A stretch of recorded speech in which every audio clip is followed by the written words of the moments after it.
I'm the executive director at Soul Friends, and we're going to get into it in a minute, what we do. So I'm very happy tonight to be joined by one of my colleagues, one of our great social workers, Mary Ellen, and one of her great therapy animals, Oreo. Oreo and I have been partnering for 3 years. Oreo will turn 3 right around the beginning of May. I kind of searched her out for personality. Definitely seems like she likes being with people very much Yeah, based on she's very based on her comfortable. response right now. Yeah, she'll actually go up next to clients and sit next to them. Rabbits are the third most popular pet in the USA and Europe. You know, we inform clients about how rabbits behave because it's very different than humans or predators such as dogs or cats, which are usually the pets that people know. But tried to train her to be very socialized, and if it wasn't her thing, then I wouldn't have pushed her into it. But she is very people-oriented, very human-oriented. One of the reasons I really am glad that we got to start with your and Oreo's story is the fact that I think you guys are a great example of exactly the types of people-animal relationships that make the work we do possible. So obviously, at Soul Friends, we've been an organization, a nonprofit here in Wallingford for 22 years now. Yeah, 2003. That's right, going on 23 years. I became executive director this past year, having been a volunteer with Soul Friends for quite some time. But we've been serving the community for a long time. We've since served over 10,000 families, individuals. We specialize in helping children, helping build familial relationships, working with veterans, first responders, and their families. And what you and Oreo really represent, as far as I'm concerned, is the impact those relationships and those therapy animal trainings can have. So in addition, of course, to the bunnies, which is your specialty that the kids really love, we also work with therapy horses out of our barns in Cheshire mainly, and also in other barns across Connecticut like Northford and Wolcott. I got involved with Soul Friends originally, as you know, with my therapy dog, Bruno, volunteering at the schools, which we're very happy to still be doing today. We do a lot of work in Wallingford Public Schools, and we love getting to work with those student groups. And we have other therapy animals, like we've had therapy guinea pigs. In the past, we've had therapy cats. I don't think I have any clothes now that aren't covered in dog, horse, or rabbit fur at this point, which is totally fine with me. I think people don't necessarily know the difference between a private practice and a nonprofit practice like what we have. Because that plays a role in what that wait list looks like. And I think it's helpful for people to know. So the essential difference is whether you're mission or profit-based, right? And neither is necessarily a bad thing. But for instance, our mission is to serve as many people in the community as we can, in the Connecticut-wide community. We cast a wider net. We don't always have all the facilities available. We get creative. And that's why I'm lucky that we have such a great staff, yourself included, to make the most out of the resources we have. In addition to serve as many people as possible, we specifically try to serve the underserved communities, right? So most of our clients are on Husky insurance. Something like 50% or something maybe? A little over now. Oh, wow, So the public option for healthcare. Some clients don't have any healthcare, and we meet them all the same. We work a lot with DCF, Department of Children and Families. We work with kids that emotional regulation challenge up in the juvenile justice system, right? So there's all sorts of different people that we get to serve, and it's an honor to serve. Oh, absolutely. That other practices don't. And that leads me to one of the really important things I wanted to take this opportunity to talk about today, which is, the other question I get from people is, well, how can we help you continue to do the work you're doing or expand it? The main answer is, spread the word about the importance of animal-assisted therapy or therapy in general, even if it's not through us. Just, I think that breaking that stigma is always super impactful. That's important. There is a bigger mental health challenge now. Some of the stigma has gone away. There's a shortage of social workers and other therapists, too. Like I think you said, we've taken that next step in recent years to acknowledging the need, which important timing because the need has expanded. Yes.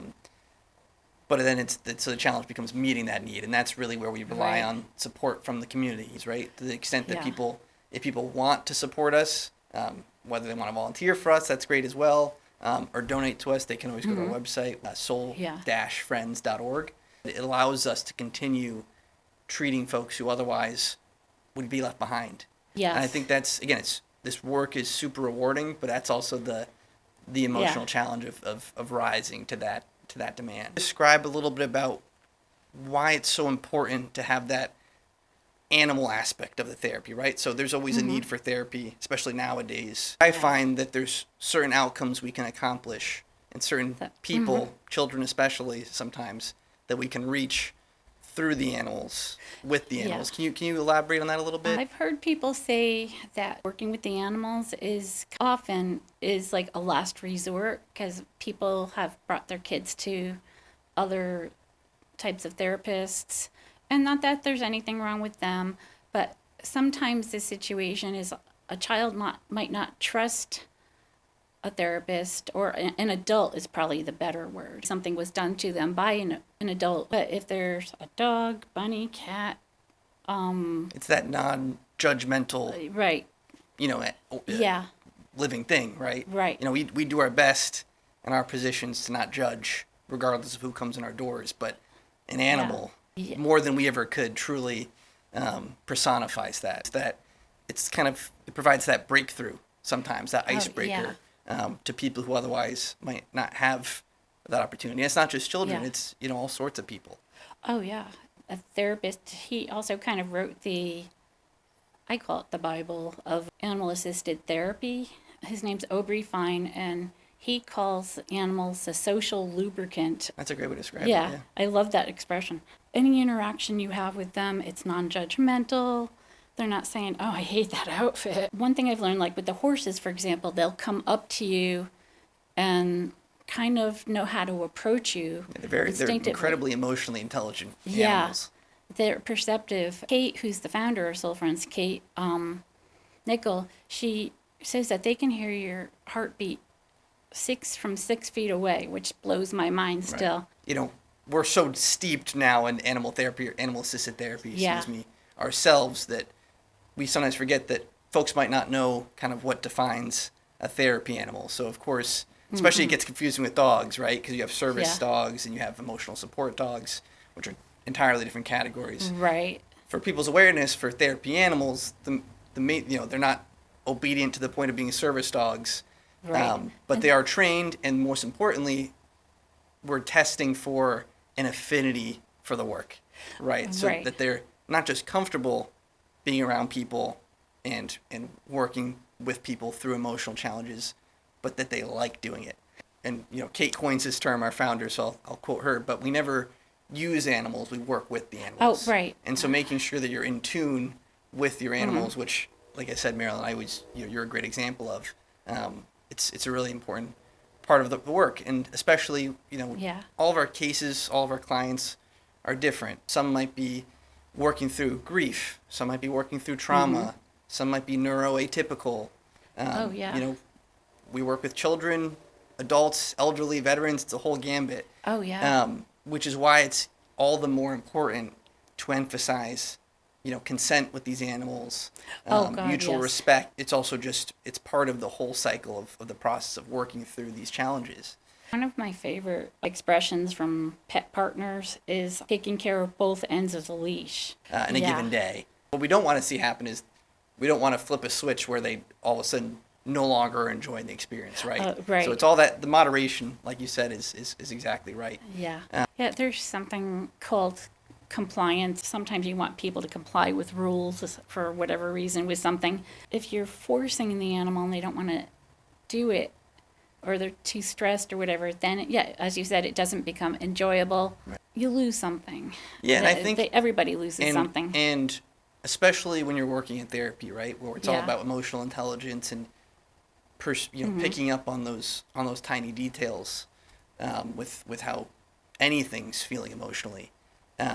It sets a bad tone for the whole session too, right? Because I think clients and patients really pick up, especially when they're emotionally vulnerable, the emotions of everyone around them, including the animals. I do want to talk a little bit about, obviously the need for therapy has gone up, and I always tell people this is the toughest part of my job. Is every day we're getting calls or emails, trying to get appointments for themselves or family members, whatever it may be, and it can be a pretty long wait list sometimes. But at the same time, I think some people have difficulty taking that first step, and open themselves up to therapy. Certainly, I've been to therapy. I think most people I know open to therapy.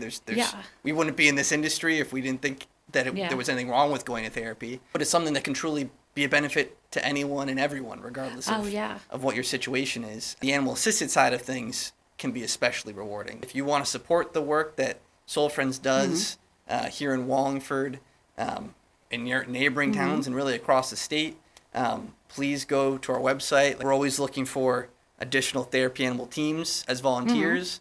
So if you have a dog that you'd think would be a great therapy animal, or even a therapy cat, guinea pigs, you name it, rabbits, of course, let us know. And obviously, to the extent that you can support us financially, it means a lot too. I always say that for every dollar you invest in nonprofits, it usually returns fivefold, especially when it's based in your local community. Tenfold for us, because we're very fortunate that we get to work directly with Wallingford schools, members of the Wallingford community, and neighboring communities, right? It's the fact that, like I said, I keep saying we're lucky. We really are, that we get to work directly with the community that we're a part of. Again, as a nonprofit, we're a research-pushing institution, right? So absolutely. We're constantly trying to push this field and promote the important benefits of that animal-human bond that I think anyone who's had pets knows about, but really pushing that to the next level in terms of a healing, maturing process. Right. And just, really great new avenue for therapy. So I really want to, again, from the bottom of my heart, thank you for all the work you do with us, but also for joining me, of course, in this conversation tonight. I have to thank, of course, Oreo, who was kind of the star of the show. That's a good sign when you can be the star of a show while half falling asleep during it. Yeah. There he is. Now he's awake. My name is Riley O'Connell. We're Soul Friends. I really want to thank you for joining us. I want to thank WPAA for making this community conversation possible.